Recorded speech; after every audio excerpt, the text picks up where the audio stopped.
بشر الذين آمنوا وعملوا الصالحات ان لهم جنات تجری من تحتها الانہار۔ اور اے پیغمبر صلی اللہ علیہ وسلم، آپ ان لوگوں کو جو ایمان لائے اور نیک کام کرتے رہے یہ خوشخبری سنا دیجئے کہ ان کے رہنے کے لیے باغ ہیں جن کے نیچے نہریں بہہ رہی ہیں۔ کلما رزقوا منها من ثمرة رزقا قالوا هذا الذي رزقنا من قبل وأتوا به متشابها۔ جب کبھی ان باغوں کا کوئی پھل انہیں کھانے کو دیا جائے گا تو وہ ہر دفعہ کہیں گے یہ تو وہی ہے جو اس سے پہلے ہمیں دیا جا چکا ہے، اور ان کو دیے بھی جائیں گے پھل ایک دوسرے سے صورت میں ملتے جلتے۔ وَلَهُمْ فِيهَا أَزْوَاجٌ مُطَهَّرَةٌ وَهُمْ فِيهَا خَالِدُونَ۔ اور ان کے لیے ان باغوں میں پاکیزہ عورتیں ہوں گی اور وہ لوگ ان باغوں میں ہمیشہ رہیں گے۔ اس کی مختصر تفسیر یہ، اور اے نبی صلی اللہ علیہ وسلم، آپ ان لوگوں کو جو ایمان لا چکے ہیں اور وہ نیک اعمال کے پابند ہیں یہ مسرت امیز خبر دے دیجئے کہ ان کے واسطے آخرت میں ایسی بہشتیں اور جنتیں ہیں جن کے نیچے نہریں بہہ رہی ہوں گی۔ جب کبھی بھی ان کو ان بہشتوں میں سے کوئی پھل کھانے کو دیا جائے گا تو وہ اس کے پیش کردہ پھل کو دیکھ کر ہر بار یہی کہیں گے یہ تو وہی ہے جو اس سے پیشتر ہم کو دیا جا چکا ہے۔ اور واقعہ بھی یہی ہے کہ ان کو دونوں دفعہ کے پھل صورت میں باہم ملتے جلتے دیے جائیں گے، اور ان لوگوں کے لیے جنت کے باغوں میں پاک و صاف عورتیں ہوں گی اور یہ لوگ بہشتوں میں ہمیشہ رہیں گے۔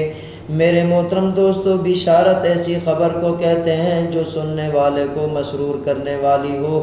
خلاصہ یہ ہے کہ نیک عمل کرنے والے اہل ایمان کو یہ خوشخبری دی گئی ہے کہ ان کو اس عالم میں ایسے باغ دیے جائیں گے جن کے نیچے پانی کی نہریں بہہ رہی ہوں گی، یا تو باغ کے درخت نہروں کے کنارے پر لگے ہوئے ہوں گے، یا یہ مطلب ہے کہ پانی ان درختوں کے نیچے بہہ رہا ہوگا اور یہ اپنے محلوں میں اس باغ کا نظارہ کر رہے ہوں گے۔ جنت کے جو پھل ان کو کھانے کے لیے دیے جائیں گے چونکہ وہ شکل و صورت میں دنیا کے پھلوں کے ہم شکل ہوں گے تو یہ تعجب سے کہیں گے یہ تو وہی پھل ہے جو ہم کو دنیا میں دیا گیا تھا۔ ان کو بتایا جائے گا کہ تم کھا کر دیکھو، اس پھل کی صورت تو دنیا کے پھل کی جیسی ہے لیکن اس کا مزہ دنیا کے پھلوں جیسا نہیں ہے۔ یہ مطلب ہے کہ جنتی کے پھل جب ایک دفعہ کھائیں گے اور دوبارہ پھر ان کے سامنے وہ پھل لایا جائے گا تو کہیں گے یہ تو وہی ہے جو ہم ابھی کھا چکے ہیں۔ اس پر فرشتے ان کو متنبہ کریں گے کہ صورت ایک سی ہے لیکن مزہ ایک سا نہیں ہے، بلکہ ایک ہی پھل کا ہر دفعہ نیا مزہ ہوگا۔